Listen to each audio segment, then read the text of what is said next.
Well, thank you. Good evening and welcome to Look North. Our top story tonight. South Yorkshire is named as England's first investment zone with the promise of thousands of new jobs. The Chancellor claims it could attract over £1 billion to the area. Also tonight, how a new mobile screening unit for lung cancer is helping to spot the disease early. It's marvellous. If anybody gets the opportunity to go and have the screening, they've got to go. It saved my life. Super swimmers, the Leeds synchro team, are national champions. They'll be showing off their skills later.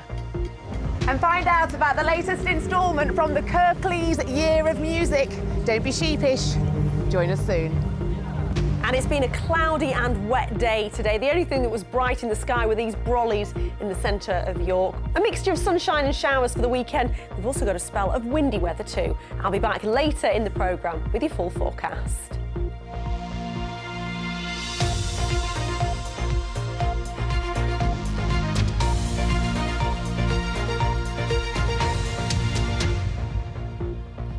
Yes, welcome to Friday's Look North.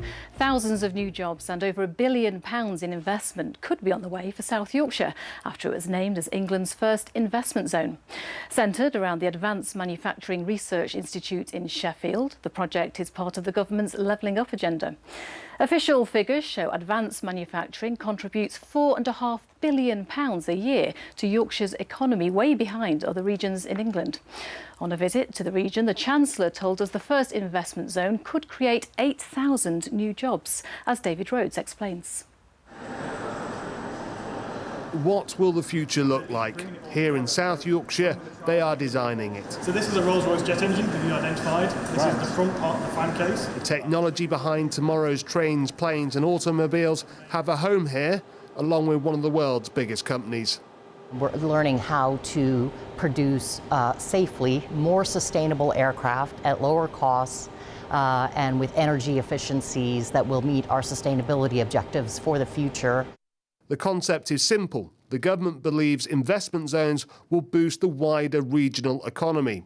Companies based here may benefit from grants to pay staff wages or build new buildings. Some firms will get tax cuts. And in total, 8 investment zones will be created across England. One will be located in West Yorkshire, but for now, South Yorkshire has been confirmed as the first site. This is an £80 million investment today, but we think it will attract £1.2 billion of investment, 8,000 jobs over the years ahead. So it's a very, very exciting turning point. Sheffield, capital of steel, heart of a great industry. Here, hidden from view by a smoke umbrella, live and work the men whose craftsmanship is supreme. For most of the past 200 years, South Yorkshire was at the centre of the UK's industrial landscape. However, as heavy industry closed, deprivation rose. The Chancellor was told more investment is still needed to repair the decades of decline Yorkshire has endured. I always want more investment in South Yorkshire. I will always hold the government's feet to the fire and ask them for more money, more investment here in our region, whether that's a Tory government or a Labour government, but I'm pleased that we've got this today. The plan is, as more companies move into the investment zone, more buildings will be built on this University of Sheffield site. The government says the investment zone also represents its promise to level up the regions of England. People will look at this development and perhaps say this is levelling up in action, but a lot of people sat at home tonight will also say this is £80 million being spent on this project. Is that going to help people with their number one priority, the cost of living and a broken mortgage market? Well, we're doing everything we can to help families with over £3,000 of support with cost of living for the average household this year and last. The Institute for Government says investment zones have a history of not always delivering the benefits they claim. But as the threat of a recession looms, all investment in our region's economy will be welcomed by many. David Rhodes, BBC Look North, Rotherham. Next tonight, a woman from Doncaster who was diagnosed with lung cancer says a mobile screening unit saved her life. Sandra Sloan had no symptoms when she was checked in April 2021. The screening programme has done over 33,000 lung health checks around our region so far and says that in around 3/4 of cases where lung cancer was found, the disease was picked up at an early stage. Olivia Richwald reports. Sandra and Stuart have been married for 45 years and have just got back from a Scandinavian cruise to celebrate their anniversary. But 2 years ago, Sandra was given a shock diagnosis of lung cancer. It was picked up during a routine scan she had because she's an ex-smoker. Yes, absolutely normal, no symptoms whatsoever. No out of breath, no coughing, nothing. To be told that there was something on your lung, oh, I just went to pieces. Sandra gave up smoking 16 years before her cancer diagnosis. 3 months later, she had surgery to remove a third of one lung and is now cancer-free. She's urging others to make sure they get scanned too. Marvellous people, they really are, and they put you at ease. So it's my colleague Laura here, all right? Just don't be worried about it. Just go and have it done, because it could save your life. If anything's found, it could save your life. It saved mine and lots of other people. Time to go. Because of the experience of what we've had, I tell them, for the length of time what it takes, you've got to go. And Sandra's a prime example of the process. Sandra was one of the very first patients to attend a mobile CT scanner like this in Barnsley. In 2 years, it's picked up more than 200 lung cancers, the majority at an early stage, which crucially means they can be cured. Lung cancer at an early stage has no symptoms. So you may have a lung cancer there and not know anything about it. And unfortunately, it only tends to present with symptoms at a later stage. And we found patients as well with breast cancer and kidney cancer as well, and other cancers as well. So, if you multiply that up, that's thousands of people, isn't it? This mobile CT scanner's been running for 2 years now and has undoubtedly saved lives by finding cancer at an early stage. Each scan takes about 2 minutes. And they can scan 45 people every day.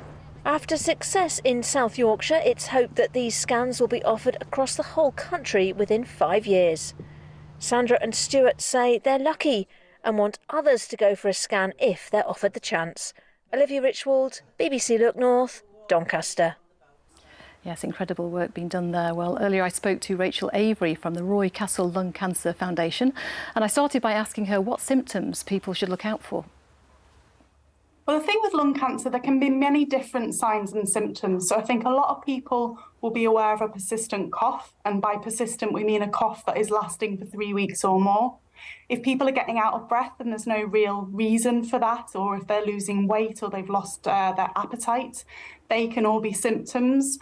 If you're getting repeat chest infections, that's something to flag and be aware of, as is kind of even back pain and shoulder pain. But I think it's really important to actually remember, when it comes to the lung health checks, actually quite a lot of people in the really early stages don't have symptoms. So if you are invited for a lung health check, please don't think, oh, I don't need to go because I feel well or because I don't have symptoms. It's really important to attend that appointment regardless of how you're feeling at that time. But if you are experiencing any of the symptoms I've mentioned, it's important to go to your doctor as soon as possible. And what difference does screening like this make? It makes an incredible difference. The screening, when it be rolled out across the whole of the country, is expected to save up to 9,000 lives every year. It's allowing us to get ahead of the disease for the first time. At the minute, we can't catch lung cancer as early as we want it to. And through these programmes, the lung health checks and what will eventually become screening is absolutely life-saving. Yeah, those are impressive statistics. Thank you very much, Rachel, for your time today. Thank you. More news from around the region now. And a man charged with murdering a police officer in Bradford 18 years ago has faced court via video link from prison. PC Sharon Beshinevsky was shot after she and a colleague responded to a report of a robbery at a travel agent's in November 2005. 74-year-old Pirandita Khan was charged with her murder after being brought to the UK from Pakistan in April. He's expected to stand trial in Leeds in February. Ambulance workers in Yorkshire are on strike again today in an ongoing dispute over pay and staffing levels. Members of the Unite union are taking action until 10 o'clock tonight. Unite rejected the government's spring pay deal. Yorkshire Ambulance Service have warned patients may face delays and disruption and should only call 999 in a serious or life-threatening emergency. Now, could what happens in the Selby and Ainsty by-election predict the general election next year? The last two times the constituency has changed its political party, the government has changed as well. This week, we've been hearing from the candidates who want the job, and our political editor, James Vincent, is with me now. James, you have a pretty big list there, don't you? Yeah, there's a lot of candidates, 13. We weren't expecting so many. Obviously, the first few weeks of this campaign, we've been speaking to a lot of people about what they want from their next MP, but we thought it was about time to actually find out what those people standing wanted to do if they won the election, became the next MP. We recorded our Politics North debate this week, so I snuck behind the scenes for a quick look. The last week of a by-election is when things get pretty real. Ready when you are. Knocking on doors is one thing, but cameras in your face, well, that's another test entirely. We've been filming Politics North's debate programme this week, and the issue that's come up on the doorstep and in front of cameras is the cost of living. There's a range of issues that's important to people. Cost of living is something that's come up often on the doorstep. It's important that we have inflation. That's one of the Prime Minister's priorities. But in the short term, whilst that's happening, this government has delivered an unprecedented amount of help to people, helping with energy bills, cost of childcare, cost of living payments. I'm completely fed up, and we need something for Yorkshire. We need, going forward, proper devolution, not the bits and pieces that we're getting at the moment, and we need money that is collected and sent down to London, staying in Yorkshire.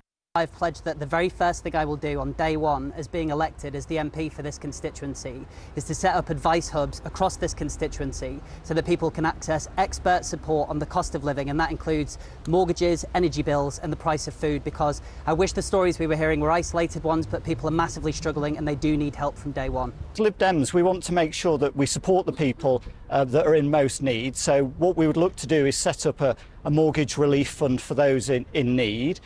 We want to make sure businesses are supported as well, and look at helping them with their energy bills and making sure that children at school get free meals who might be struggling to get food. It's massive, absolutely massive, but we've got to address it from the point of view of all issues, how we came to this point in this country. When you're talking to people on the doorstep, it can be affected by food, it can be affected by not having jobs, and it can be affected by not being able to even heat their houses. So you look at all aspects of the cost of living and it is massive. Stop recording. Campaigning, door knocking and interviews as well. The pressure is really focused during the last few days of a key by-election. James Vincent, BBC Look North. So that was the debate. You can see all 13 candidates on the BBC website, the North Yorkshire website. We've asked them some key questions about exactly what they will do for Selby and Ainsty. And you can watch that full debate, BBC One, Sunday morning, 10 o'clock. We'll be there glued. Now, the Conservatives have a 20,000 lead. Any chance of an upset? Well, that's the big question, isn't it? What can Labour do or any other party do to overhaul that lead? The Conservatives aren't being complacent about that lead. I think it's going to be fascinating to see what happens in the last week of this election campaign. Will we get any more leaders' visits? Will we see Rishi Sunak or Keir Starmer coming back to the patch again? And that door knocking just won't stop up until, well, it'll carry on Thursday when polling day happens as well. There'll be some furious campaigning to happen. And the big question will be is, whatever happens, will it tell us anything about a Conservative seat going ahead to the general election next year? Yeah, we'll have to wait and see. In a busy week for you too. Yes. Thank you very much, James. Now to sport, and we're celebrating the success of the Leeds artistic swimming team, who are national champions after winning the Swim England National Combo Cup last weekend. Our sports reporter Sally Hurst is with the team at the John Charles Sports Centre for us now. Sally, all yours. Yes, just take a look at this. This is the Leeds artistic swim team, better known maybe to you as synchronised swimming or synchro, whatever you call it. It is super, super skillful. And they have just had their best ever weekend of competition. They took 50 swimmers and every single one of them came back with a medal. Deanne Ward is the head coach. You must be so super proud of these. I am incredibly proud with all of these swimmers. They are absolutely amazing. I'm in awe of what they've done at the weekend. It was fantastic results for Leeds. And it's a big moment for the team as a whole, isn't it? Your best ever result. Yeah, one of our best ever results, especially to win that national title. It's the first time in our club's history that we've done that, and in the region and in the county as well. So it's just a major improvement from last year, and hopefully we can retain it next year. And this is a sport for everyone, isn't it? You have a whole range of age groups, don't you? Yeah, so last weekend our youngest swimmer was 9.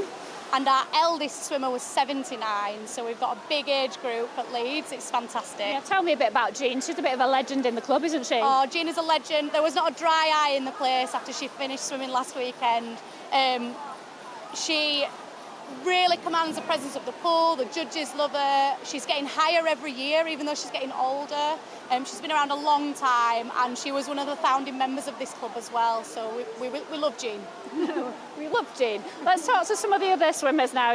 Rosie, you were competing at the weekend. You got a gold medal, and you're actually a former GB synchro swimmer as well. Yeah. So I still swim now for fun. So I was in the Masters event at the weekend, and it's brilliant to just stay active and stay involved in a sport that's been so good for my whole life, really. So and you're coaching now, and what is it that makes a good synchro swimmer, do you think? Oh, someone that is just really enthusiastic, not scared of working hard, and it's accessible to anyone, really. We've got boys involved in the sport now, and it's just fantastic to see. It's added a new dynamic to the sport. But yeah, it's anyone that wants to be in the pool and likes being underwater and dancing, that sort of thing makes a great synchronized swimmer. Well, let's go and meet some more of the winners, because we've got the trophy over here. Let's have a look. Now, you competed at the weekend. You got a gold medal as well. No, I got silver. Only a silver, but you did very well. What is it that you love about synchro? Well, I love that every session you get to learn something new, and you're not learning it by yourself. You're learning it with your team. And how many hours a week do you train? About 19. And what is it that you enjoy about it? I enjoy how inclusive it is, and every session you get so much joy from being here. And what about you? How long have you been doing synchro? About 5-6 years. Well, it's clearly a sport that these guys really, really enjoy, because they're straight back in the pool tonight, even though they had their biggest weekend of success last week. So we'll let them get back on with their training, because I've got some more sport to tell you about. So the Halifax Hurricane has done it again. Hannah Cockcroft, she won her 600-metre title in Paris yesterday evening. She powered to a comfortable victory in the T34 final at the Para-Athletics World Championships. And it was a British clean sweep of the medals, this as well, as teammates Carrie Denigan and Fabienne Andre also made it onto the podium. Hannah will compete again on Sunday in the 800 metres. You know what, the motivation is always the same. I just want to see how fast I can go. I know that I am so much better than the performance I put on tonight. It was enough for gold, but someday that's not going to be enough. And I just want to see how quick I can go. So I'm not leaving anytime soon. There's plenty left to come. Now, the Leeds boxer Kez Ashfaq says he hopes to steal the show in Newcastle tomorrow night. He takes on Liam Dillon for the vacant British super featherweight title. And after a good run of wins, with just one loss since he turned professional, Kez says he feels ready for the big stage. I do believe I should have been doing this maybe 2 years ago, but progression's done well, and I'm very happy with my new coach, Lee Beard, and I'm looking forward to showing what I've been learning with him. You never look past the fight, but I do genuinely believe I'm good enough to be a world champion, so it's win this title, I want more titles all the way to world level. Well, that's all from the John Charles Centre tonight. Very hot and steamy in here. I wish I could dive in with these lot. I bet it is. Thank you very much, Sally.